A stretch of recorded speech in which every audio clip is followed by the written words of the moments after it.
I gave my money, my effort, and my self-respect to hold the family together. In return, they posted a family reunion photo without me. No apology, no explanation, just a silence that was anything but accidental. They smiled for the photo. My mother holding a steaming pot of grilled meat, my siblings wrapped in wool scarves, my father grinning like it was his first real laugh in months. The caption read, "Family time in Delat. So grateful for the people who truly matter." I stared at the screen, still wearing the kitchen gloves I used to sort groceries for them. My phone trembled in my hand, or maybe it was me. You see, I was at a beach house, 3-bedroom, oceanfront, kitchen stocked to the brim, beds made, towels folded, even a welcome basket filled with local soaps and candies, one for each of them. I'd rented the place 2 months ago, paid in full, sent a detailed itinerary to the family group chat, asked about dietary needs, mom's lactose-free milk, my brother's keto phase, my sister's sudden aversion to gluten. No one said no. They liked the message. That was it. I drove out a day early to prepare. Bought every little thing I thought would make them feel welcome. I sent a picture once I arrived. All set. Can't wait to see everyone. That was 5 hours before the post I just saw. No one had canceled. No one had told me there were other plans. They simply went elsewhere, together, and left me behind. Not by mistake. On purpose. I didn't cry. I didn't scream. I stood in the middle of the silent, fully prepared house, letting the stillness mock me. Then, with methodical calm, I took out my laptop and wrote an itemized email. Expenses for the trip, rental, groceries, amenities. I attached it to an email titled, "Trip Summary. Please reimburse by Sunday." No message, just numbers. Then I logged into every shared account. Netflix, logged out all devices, changed the password. Spotify, removed everyone. Disney Plus, gone. I canceled the family Amazon Prime account. Disconnected my credit card from every Apple Pay that wasn't mine. I drained the family emergency fund, the one I had funded, quietly, for 6 years, into a new high-yield account under my name. I left a note in the old account's dashboard. Contact the new owner directly if you'd like access. The guy who wasn't invited. The first text came from Mom. "Hey, can we talk?" Then Lacey. "Is Disney Plus down for you too?" Tyler tried calling twice. I didn't answer. I wasn't ready to fix things anymore. I was done being the glue they thought would never dry up. Then came the knock on the door. I froze. Then, heart pounding, I peeked through the peephole. It was my mother. Her arms were crossed. She looked irritated, like I was the one who overreacted. I opened the door, but didn't step aside. Just leaned against the frame, coffee mug in hand. "We didn't think you'd come here this year," she said softly. I raised an eyebrow. Why wouldn't I? I sent the schedule. You all heart reacted. No one said a word about other plans. She looked down. "Tyler found that cabin. It was kind of spontaneous. We figured maybe you wouldn't want to do all this again." "Oh," I said.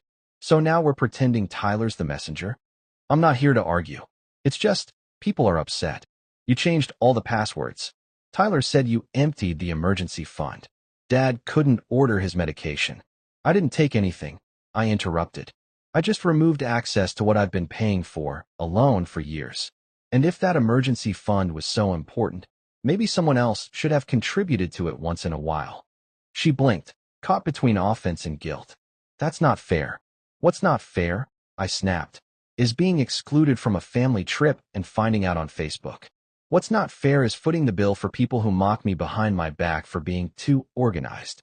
What's not fair is being everyone's safety net until the day I stopped being convenient." She didn't have an answer, just silence that stretched like a taut wire between us. "What do you want, Nom?" she finally asked. I looked her in the eye. "I want to stop feeling like a footnote in my own family. I want someone else to try. I want to be remembered without having to earn it through money and effort and silence." She opened her mouth, probably to deny it, but I stepped back and gently closed the door. She didn't knock again. That night, I walked the shore, waves licking at my feet, trying to decide whether I felt regret or relief. I didn't feel much of either. Mostly, I felt done, not in anger, but in clarity. The next day, I got a call from Caleb, my cousin. I hadn't heard his voice in years. "Hey man, I saw the picture. I guess you weren't invited either." My chest tightened. "Nope. Beach house is stocked and waiting. For no one. I offered to host this year," he said. "They told me they probably weren't doing anything." Guess that was a lie. It wasn't a mistake. It was a pattern. They were trimming the family tree, cutting out the ones who didn't fit, the ones who questioned, who confronted, who gave more than they received and finally noticed. You still got the house? Caleb asked. I do. I'm 2 hours away. Come. He arrived with drinks, board games, and the kind of easy grin I hadn't seen in years. We didn't need to talk much. The silence between us felt honest, shared. Later that week, things began to unravel in the group chat. Lacey posted a screenshot of the family photo with the caption, "So, who told Caleb and Nam they weren't invited?" Dad responded, "Wasn't my call." The dots under Lacey's name blinked for a long time before she replied, "Seriously? This isn't okay." My mother finally answered, "We didn't want drama. Things have been tense with Nam. And Caleb, well, he distanced himself." Lacey replied, "Tense? You mean when he paid for everything last year and we didn't even say thank you? When he booked the Airbnb and we mocked him for being too detailed?" Then came Dad's message. "Let's not pretend. We excluded them. It was a group decision." There it was. Not a mistake. A choice. I typed one final message. "Thank you for the clarity. I've spent years giving, organizing, paying. But this trip made one thing clear. None of it was about love. It was convenience. I was only family when I was useful. That ends now. I won't be attending anything else. If you want to talk, truly talk, you know where to find me. Until then, don't." I hit send. Caleb raised his glass. "To what?" I asked. "To peace," he said. I smiled, not bitterly, but fully. That Christmas, I stayed home. I cooked for myself. I opened a book I hadn't touched in years. The fireplace glowed. My dog snored beside me. I posted a photo with the caption, "Merry Christmas from someone who finally chose peace." It got more likes than any family photo I'd ever been tagged in. Weeks later, I got a handwritten invitation to a wedding. "Emily, Aunt Marie's daughter.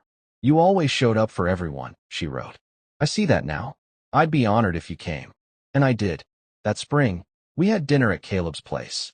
Emily, her fiancé, Aunt Marie, a few others who had quietly been pushed out of the picture. No one asked who paid for what. We laughed. We listened. We simply were. And for the first time in a long time, I felt like I wasn't standing outside someone else's celebration. I was at a table that I helped build. And this time, every seat was earned, not by sacrifice, but by seeing each other clearly.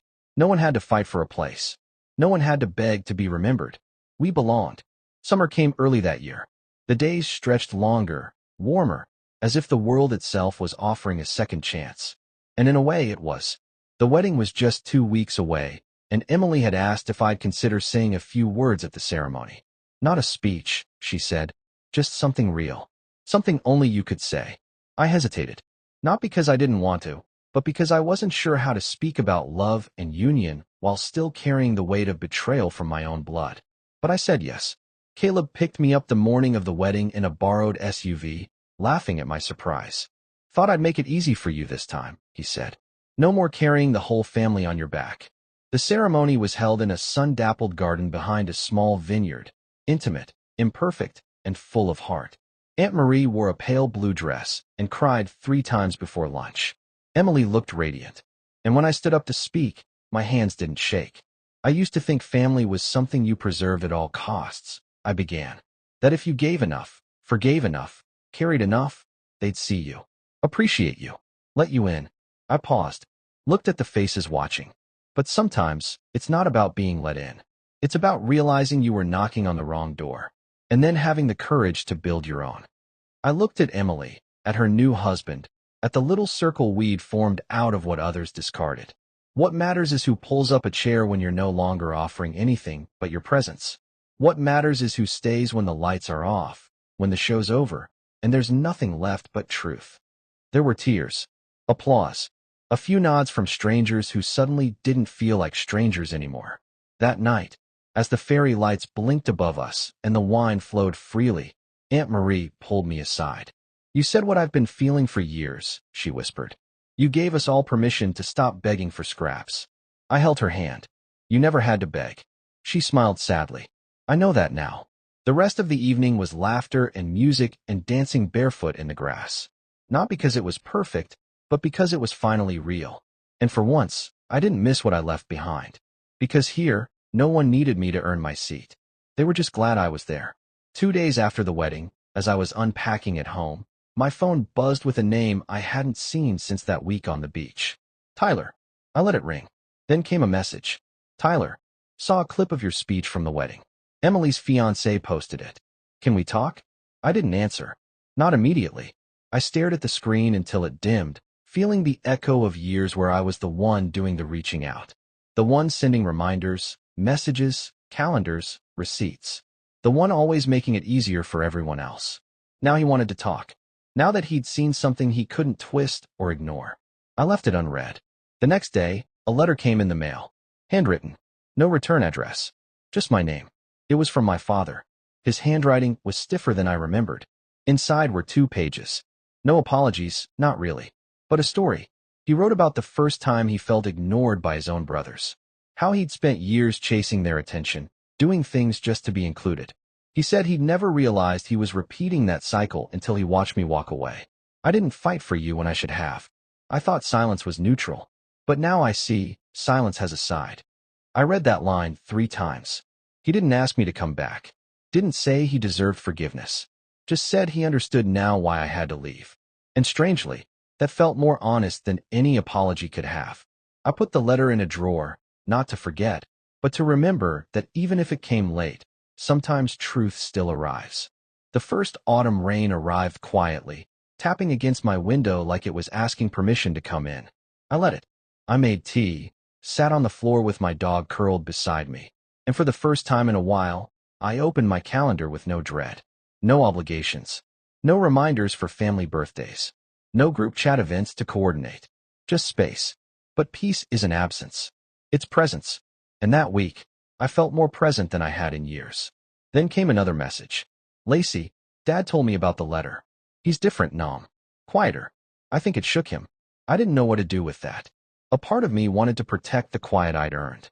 The other part, maybe the one still attached to old wounds, was curious. She followed up the next day. Lacey, would you come to dinner? Just us. Me, Dad. Not Mom. No Tyler. Just talk. I stared at the message for a long time. The idea of being in a room with my father again wasn't as frightening as it used to be. I wasn't looking for an apology anymore. I wasn't even looking for closure. I just wanted to know if the man who wrote that letter was real or another performance. I said yes. The dinner was at Lacey's apartment. When I arrived, Dad was already there, sitting on the couch in a sweater I'd never seen him wear before. He looked smaller somehow. Older. He stood slowly when he saw me. Nom. I nodded. Hi. We sat. Lacey brought out food she clearly hadn't cooked herself. There was an awkward silence until she broke it by excusing herself to the kitchen, giving us the illusion of privacy. He cleared his throat. I didn't know how to start this. You already did, I said. With the letter. He nodded. That was the truth. As much as I could admit. I was cruel in my silence. I wanted peace, but not if it meant discomfort. And your discomfort was easy to ignore because you never raised your voice. I didn't reply. He went on. You've always carried more than anyone asked you to. And we let you. That was the sin. Not what we said, but what we didn't stop. The words didn't heal, but they acknowledged. That mattered. I don't expect a reset, he said quietly. Just a chance not to pretend anymore. Lacey re-entered with tea, placed a cup in front of each of us, and sat down. No one spoke for a while. But it wasn't the silence I used to dread. It was the kind that lets you breathe. For now, that was enough. The next attempt came not from my parents, but from Tyler. It was a Sunday afternoon when I opened my door to find him standing there, hands in the pockets of a weathered jacket, his eyes flicking between mine and the ground. I figured texting wouldn't be enough, he said. I didn't move, just leaned against the frame. Can I come in, he asked. Why? He exhaled. Because I miss my brother. And I know I don't get to just say that and expect everything to be fine. But I had to try. Something in his voice was off, less defensive, more lost. But I still didn't step aside. You weren't just absent, I said. You led the whole thing. You found the cabin. You decided who mattered. I know. And I hate that I didn't even realize how much damage I caused until it was done. And then I saw you at Emily's wedding. That speech, it made me realize how much I've excused under the name of family. I didn't answer. I'm not asking to be let back in, he added. I'm asking to earn it, if you'll let me. Finally, I stepped aside. One coffee, I said. No rewrites. No excuses. Just truth. He nodded. As we sat across from each other, the conversation didn't flow easily. It stuttered, faltered, dipped into silence. But at least it was real. Sometimes rebuilding doesn't start with forgiveness. Sometimes it starts with just staying in the room. That night, I couldn't sleep. The apartment was quiet, the city beyond my window pulsing with its usual heartbeat, distant sirens, the occasional bark of a dog, the steady hush of tires against wet asphalt. I sat on the balcony with a blanket over my shoulders, thinking about how easy it is to fall back into old roles. How easy it would be to say, it's okay, even when it's not. But this time, I didn't want okay. I wanted real. In the morning, I called Caleb. How'd it go, he asked. It was hard, I said, but honest. Tyler's trying. Not pretending to fix everything. Just showing up. Caleb paused, then chuckled. That's new. Yeah. He was quiet for a moment, then said, you know, it's weird. We started this thinking we were the ones cut out. But now it feels like we're the ones building something better. And he was right. This wasn't about being let back in. It was about choosing where I truly belonged. It started with an idea. A friend of Caleb's was opening a small community center in the heart of the city, a space for workshops, discussions, and healing circles. She needed volunteers. Caleb mentioned my name. Not because you owe anyone anything, he told me, but because you've lived what most of them are still trying to name. I hesitated at first. I didn't want to be anyone's example. I didn't want to turn my wounds into a lecture. But I went, just to see. The center smelled of wood and paint, and something freshly planted. The chairs were mismatched. The sign on the door said, no fixing, just holding space. That first night, I didn't speak. I just listened. A woman shared about her sister cutting her off after years of caregiving. A man talked about being disowned after coming out. A teenager read a letter they never sent. No one interrupted. No one rushed to comfort. We just held space. And something in me cracked open quietly. Not in pain. In recognition. The next week, I brought tea. The week after, I offered to run a journaling session. 3 months later, I was leading a group called The Ones Who Stayed Too Long, for people who didn't leave when they should have, who loved past reason, who gave until they vanished. And slowly, the space that once felt like exile began to feel like purpose. Outside the center, life moved on. I reconnected with Emily and her new family. Aunt Marie started hosting monthly dinners, always extending a quiet invite. Lacey came to one. She brought a pie and no excuses. Tyler showed up once, sat in silence, stayed for the whole meal, left without trying to reclaim anything. Dad sent a book for my birthday. Inside the cover, he'd written, I still have a lot to learn. Thank you for being my teacher, even when I didn't deserve you. I placed it on my shelf next to a photo of the beach house, the one I took before anyone arrived. I didn't frame it as a reminder of pain. I framed it because it marked the beginning of me choosing myself. Sometimes the seat you're given isn't the one you keep. Sometimes you build your own table. And when you do, really do, you'll be surprised who quietly pulls up a chair, not to take, but to stay. It started with an idea. A friend of Caleb's was opening a small community center in the heart of the city, a space for workshops, discussions, and healing circles. She needed volunteers. Caleb mentioned my name. Not because you owe anyone anything, he told me, but because you've lived what most of them are still trying to name. I hesitated at first. I didn't want to be anyone's example. I didn't want to turn my wounds into a lecture. But I went, just to see. The center smelled of wood and paint, and something freshly planted. The chairs were mismatched. The sign on the door said, no fixing, just holding space. That first night, I didn't speak. I just listened. A woman shared about her sister cutting her off after years of caregiving. A man talked about being disowned after coming out. A teenager read a letter they never sent. No one interrupted. No one rushed to comfort. We just held space. And something in me cracked open quietly. Not in pain. In recognition. The next week, I brought tea. The week after, I offered to run a journaling session. 3 months later, I was leading a group called The Ones Who Stayed Too Long, for people who didn't leave when they should have, who loved past reason, who gave until they vanished. And slowly, the space that once felt like exile began to feel like purpose. Outside the center, life moved on. I reconnected with Emily and her new family. Aunt Marie started hosting monthly dinners, always extending a quiet invite. Lacey came to one. She brought a pie and no excuses. Tyler showed up once, Sat in silence. Stayed for the whole meal. Left without trying to reclaim anything. Dad sent a book for my birthday. Inside the cover, he'd written, "I still have a lot to learn.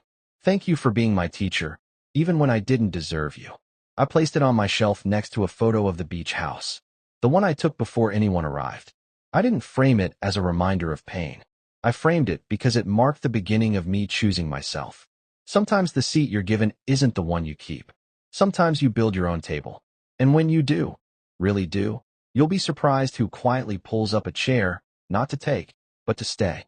And maybe that's what healing is. Not fixing every broken thing. Not being welcomed back with fanfare. But waking up one morning, making your coffee, and realizing you're not angry. You're not waiting. You're not less. You're home.